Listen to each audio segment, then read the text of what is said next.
Bonjour à tous, j'espère que vous allez bien.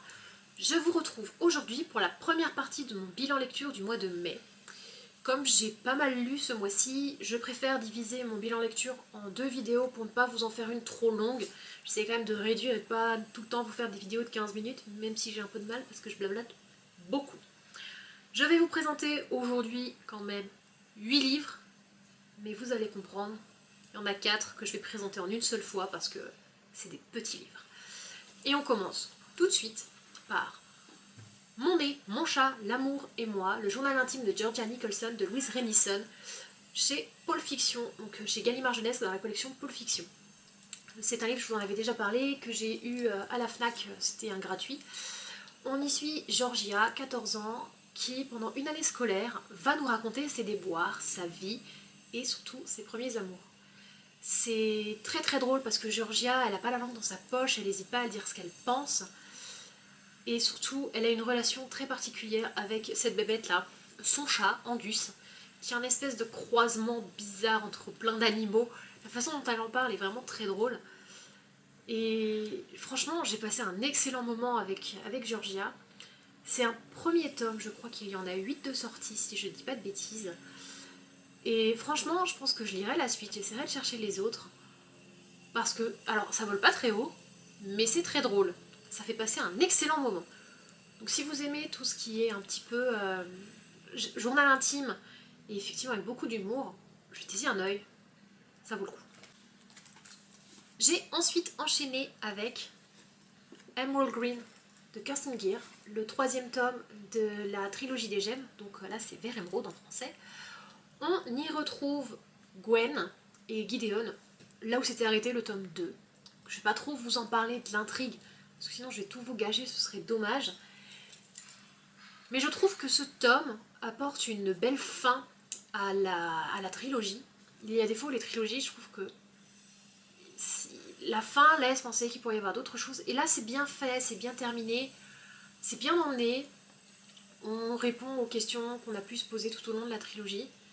Et j'ai passé un excellent moment avec les personnages. J'ai eu un petit pincement au cœur au moment de fermer les livres en me disant c'est bête, mais je retournerai plus avec eux. Alors je sais que je les relirai, mais pas tout de suite. Mais ça fait quand même un petit pincement au cœur quand on lit les derniers tomes d'une saga, d'une trilogie, etc. Ça fait toujours un petit pincement au cœur. Mais je vous la recommande fortement, cette trilogie. Lisez-la. Dans le cadre du book club de Livre Addict, le livre choisi pour le mois de mai, c'était Everything, Everything de Nicolas Yoon. Et comme j'en ai entendu beaucoup parler, je me suis dit que c'était l'occasion rêvée de le lire. Donc je l'ai commandé en anglais sur Book Depository. Et je l'ai lu, mais alors en quelques heures.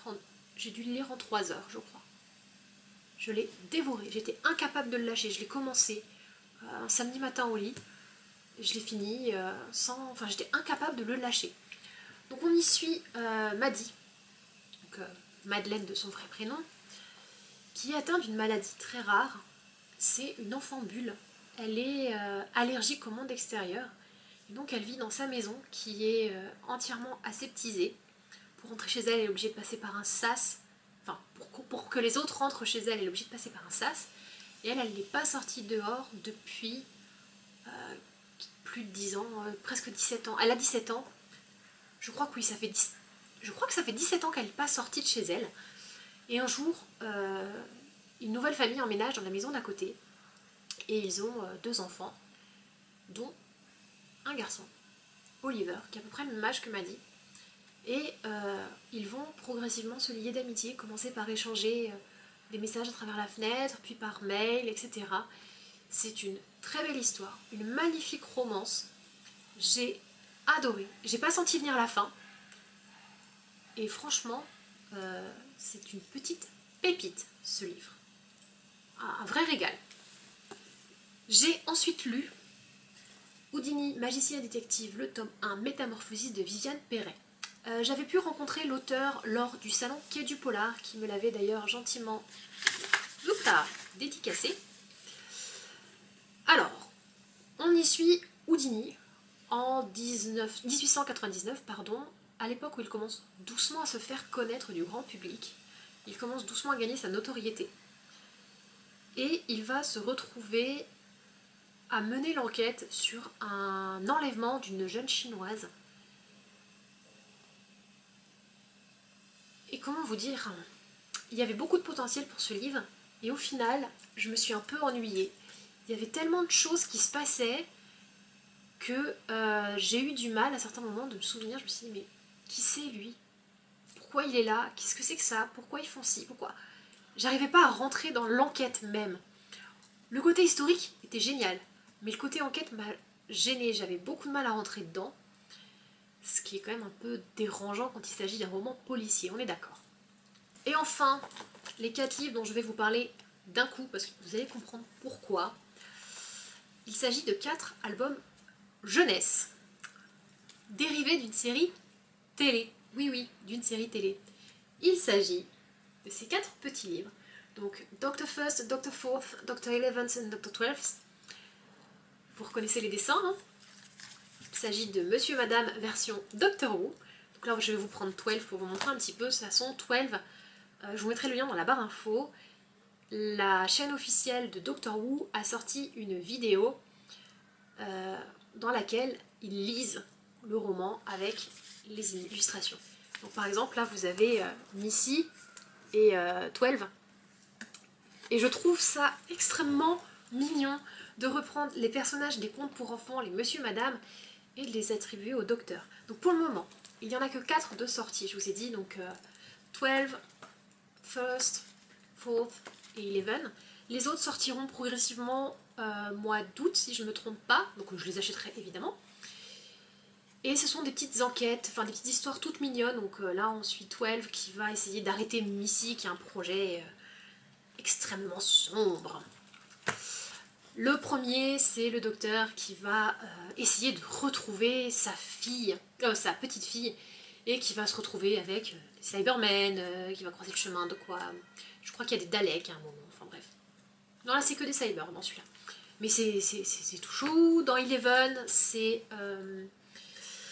Eleven et River qui se rendent... Enfin, Eleven est avec River et il oublie quelque chose, il sait pas quoi, donc ils vont refaire leur chemin à l'envers pour essayer de retrouver ce qu'il a oublié. Et en chemin, ils vont croiser des Zygon, des Weeping, il y a des Daleks à un endroit, mais je sais plus trop où. Les Weeping, les Daleks, où est-ce qu'ils sont? Ah, Silurian... Bon, je ne sais plus, bref. Ah bah c'est dans celui-là en fait, les Daleks. C'est dans 4. Où 4 va essayer d'empêcher les Daleks de les attaquer. Les Daleks qui sont trop chauds en mode monsieur madame. Donc si vous avez...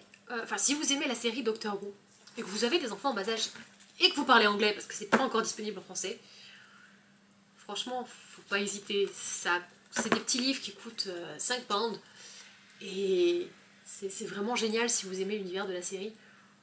Nous, on a adoré avec ma soeur, on s'est régalé en les lisant, donc jetez-y un coup d'œil. Voilà pour mes premières lectures du mois de mai. J'ai pour le moment lu encore 3 autres livres et j'espère en lire d'autres, mais je vous filmerai ça à mon retour, puisque là je vais passer quelques jours chez mes parents. Donc je vais filmer des vidéos quand je serai là-bas, mais la suite de mes lectures du mois de mai, vous les aurez probablement aux alentours du 10 juin, je pense. Je vais également vous préparer mon book haul de mai, mais qui sortira pareil début juin. Moi je vais vous retrouver la semaine prochaine, je l'espère, pour une vidéo, un petit tag que je vais essayer de faire avec ma sœur, puisque je ne l'ai pas vue depuis le mois de février, donc on va peut-être essayer de se faire une petite vidéo ensemble, ce serait amusant. En attendant, je vous souhaite une excellente journée et je vous dis à bientôt. Bye.